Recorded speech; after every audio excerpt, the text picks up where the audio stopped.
Hello दोस्तों, स्वागत है आपके अपने YouTube चैनल मैथ फन पर। औसत से संबंधित 5 प्रश्न आपके सामने करने वाला हूं। मात्र 5 सवाल ही बीपीएससी के द्वारा पूछा गया है।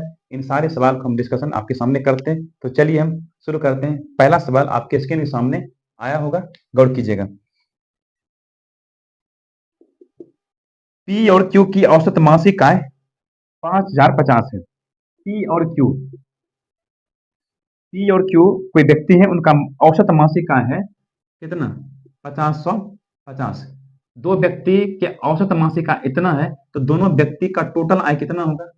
इतना होगा गुना करके। फिर कहा क्यू और आर का औसत मासिक आय है 6250। तो इन दोनों का योगफल कितना होगा? दो से गुना करेंगे तो क्यू और आर के टोटल मासिक आय इतना हो गया। फिर है पी और आर के औसत मासिक आय है 5200 रुपया। तो पी और आर के टोटल टोटल मासिक आय कितना हो जाएंगे? तो गुना करके अब करते क्या, इसको हल कर लेते हैं। P plus P to P, sum में देखिएगा, सम में 2 होगा। 2p 2q 2r, यानी 2 सब में कॉमन आएगा, p plus q plus r। यहाँ पे देखिएगा 2 सब में है तो 2 को बाहर कर देते हैं और सबको जोड़ दीजिए। सबको जोड़ दीजिए, कॉमन में आएगा, सब जुड़ेगा। इसको जोड़ के लिखते हैं 0 5 5 10 के शून्य बाकी 1 2 1 3 2 5 6 5 11 5 16। इसको काटेंगे, 2 से 2 कट जाएगा। तो P plus Q plus R आ गया हमको कितना? 16,500। इसमें हमसे पूछा है P का मासिक आय बताइए। P का निकालना है तो Q और R घटा दीजिए। Q और R घटाएंगे तो देखिएगा Q और R का मासिक आय है कितना? तो Q और R का जो होगा उसको घटा देना। Q और R का ये है, गुना करके लिखिए यहाँ पर 0 5 दूना 10 शून्य बाकी 1 दूना 4 1 5 6 दूना 12।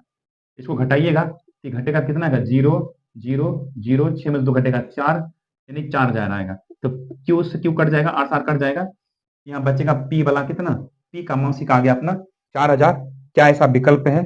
ये ऑप्शन सी में दिया गया। तो इस तरह से हम लोग हल कर सकते हैं। इसे मिटाते हैं पहले, तब अगला सवाल हम लोग हल करेंगे। प्रश्न 2 नंबर का देखिएगा।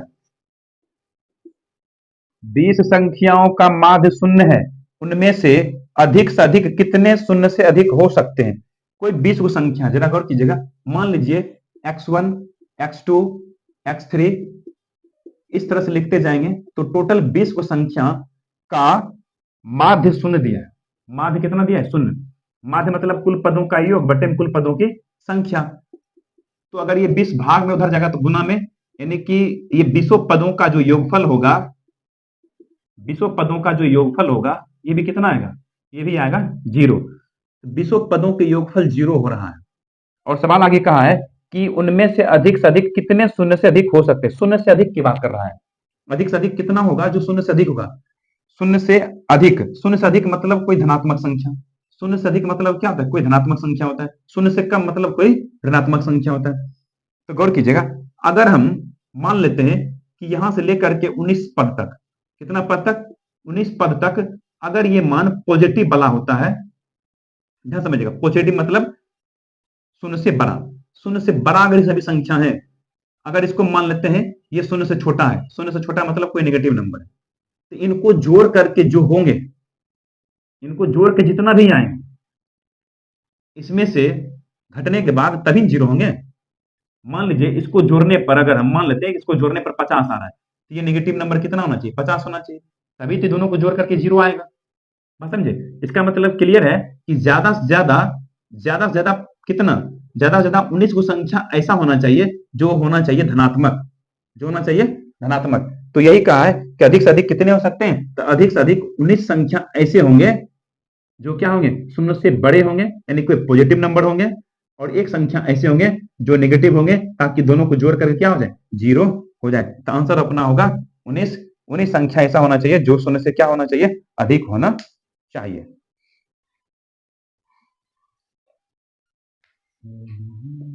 3 नंबर में देखिएगा, यदि प्रथम n प्राकृत संख्याओं का माध्य 3n/5, प्रथम n प्राकृत संख्याओं का योगफल होता है n इंटू n प्लस 1/2। ये हो गया योगफल।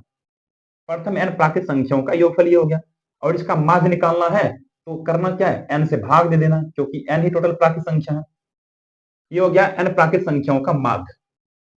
और दिया हुआ है में इसका माध्य 3n/5 है, यानी कि ये माध्य किसके बराबर है? 3n/5 के बराबर है। n से n यहाँ कटेगा, इसको हल कर लीजिए। n+1/2 3n/5, 5 गुना n, 5n प्लस 5 एकम 5, और ये 3 दूनी 6n। इधर आके घटेगा तो -n, ये +5 इधर आएगा तो -5, माइनस माइनस कट जाएगा, तो n बराबर आ गया अपने पास 5। n का मान हमसे पूछा था, n का मान बताइए, विकल्प बी में मिलेगा।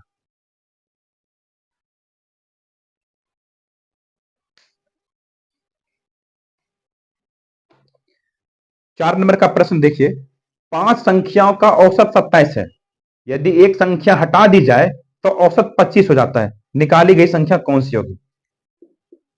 5 संख्याओं का औसत 27, तो 5 संख्याओं का योग होगा इतना।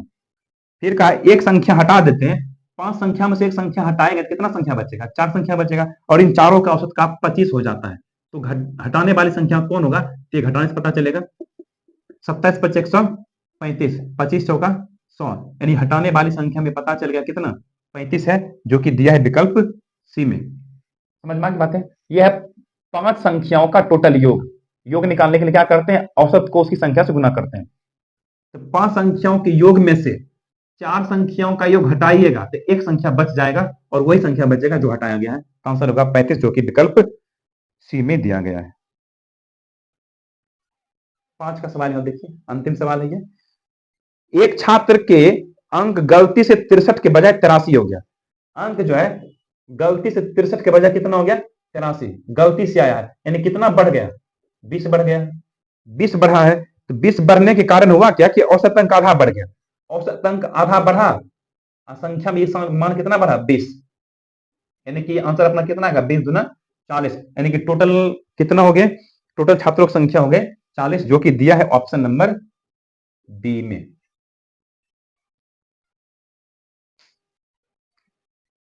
तो इस तरह से हम लोगों का काम हो गया कंप्लीट। 5 सवाल भी पूछा गया था एग्जाम में, इन सारे सवाल को अच्छे से एक बार देख लीजिएगा, प्रैक्टिस कर लीजिएगा। तो चलिए हम मिलते हैं अगला पार्ट प्रतिशत में।